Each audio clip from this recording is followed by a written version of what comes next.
We are talking ride-hailing now because we're joined in the studio by the CEO and co-founder of Mondo Ride, Troels Andersen. Morning, Troels. Thanks for joining us. Thank you very much for having me. Here's the story. You're based out of Kenya, hoping to be something like the Uber of Africa. You've just raised about $5 million, which is great to help with your expansion, but you're going up against Uber, which is a $70 billion company. How on earth are you going to compete? So let me just take a step back and explain what Mondo is. So Mondo is the only Africa-focused ride-hailing app. And we started 2 years ago in Kenya and have been focusing on being, 100% focused African ride-hailing company. And to answer your question, how are we going to beat Uber? I don't so much worry about beating Uber. I worry about growing the company into what I believe should be a Pan-African ride-hailing company. We focus a lot on different types of vehicle offerings in Kenya. So instead of having a single vertical, what we do is we have multiple verticals. Equivalent to what they have here is Uber Black or Uber X, I believe it is. We would have 4 or 5 different verticals live today in Nairobi. So different models of cars or something different entirely? Mopeds? A good example is how we came up with bringing on board a boda boda. So a boda boda in Nairobi is a motorcycle. And there's a lot of cars on the road in Nairobi, and congestion is an issue at certain times. And we were driving towards the airport in the afternoon. We couldn't get anywhere. We were stuck in traffic, so we hailed a boda boda. We jumped on, we zigzagged through traffic, and actually made our flight onwards to Tanzania. So now you can, as well as having a car through your app, you can get a motorbike? Yes, you can get a motorbike. You can get different vehicle types. So you can get what we call a budget, which is a little bit cheaper. It's great for students that commute to and from school, or any that are a little bit more cost conscious. We have a standard, which is the same product that everybody else have in Kenya. Okay, so there's a variety of vehicles. Yeah, I get that. Yeah. In your latest round of fundraising, you've got what you describe as, I think, prominent investors from the UAE. What could you tell us about who those investors are? It's a little bit of a sensitive subject when you're just raising funds and to announce who the investors are, but they are really forward-thinking individuals that saw that with the success of Kareem in the Middle East, the same thing could be applied to Africa. Individuals rather than finance companies, rather than funds, rather than businesses.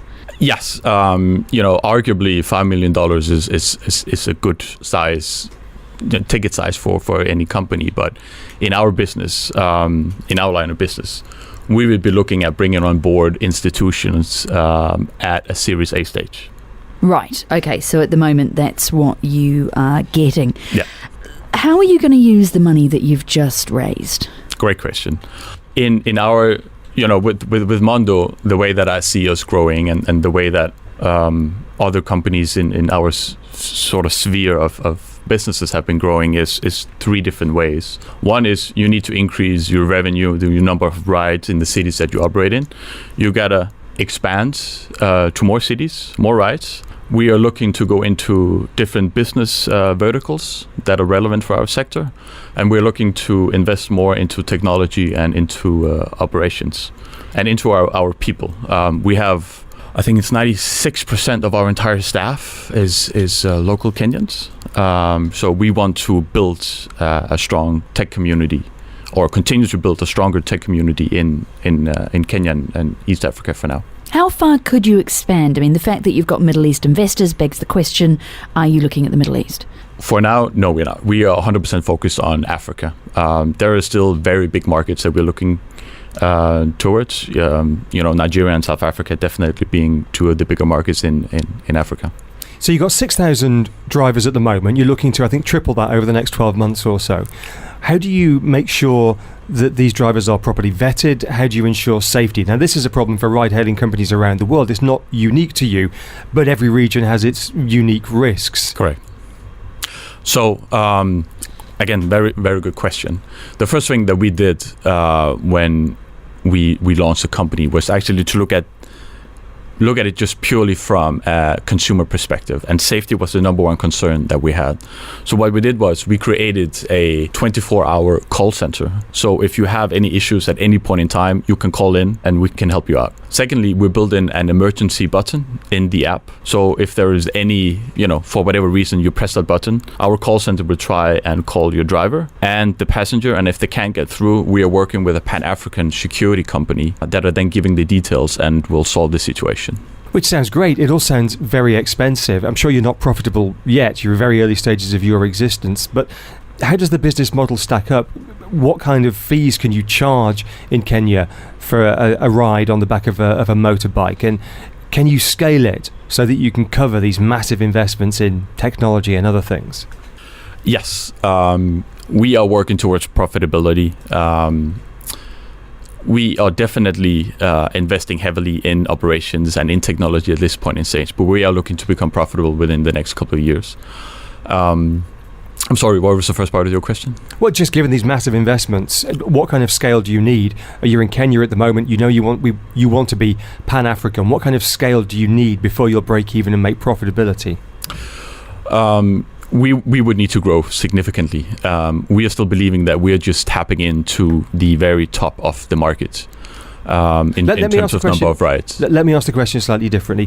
What's the average spend per passenger on your app? I could have a sense of what it would be for Kareem and Uber here in a wealthy, developed city like Dubai. Probably $10, $20, $15, $50, $60 dirhams. It's around $13. Okay, for you, it's about $13. No, for Kareem. Okay, and for you, it's a bit lower than that. Significantly lower or a bit lower? So the way that our product is I segment it in two different categories. One is retail, which would be consumer facing, and the other one would be corporations. So a lot of corporations in Kenya have traditional contracts with taxi companies, or they buy their own vehicles for their staff. And what we do is we go out and then we onboard them on our platform to enable local Kenyans to go to meetings more efficiently and optimize transportation for these. And the companies pay more, and it is a higher margin business. It's a higher margin business. It is. So that has been the core product that we've been pushing now for the past 2 years. One thing that is different from what we're doing here is you're offering a phone-based money transfer way of paying, M-Pesa, which is like a microfinance transfer thing. I hold my mobile phone up to your mobile phone, a little bit of money goes back and forth. How important is that to your business? It is actually just sending an SMS. It is that simple. It is, I would say, very important. And it's part of what we're trying to do differently in Africa, meaning that we localize the product for each region. We're going to have to leave it there. It's a fascinating discussion. Come back again, maybe when you've raised your Series A fundraising from some institutional investors here in the UAE that you'll be able to name. But for now, Troels Andersen, CEO and co-founder of Mondo Ride, ride-hailing company based out of Kenya. Appreciate your time. Thank you so much. There's just so much more to hear. Download our podcasts at DubaiEye1038.com.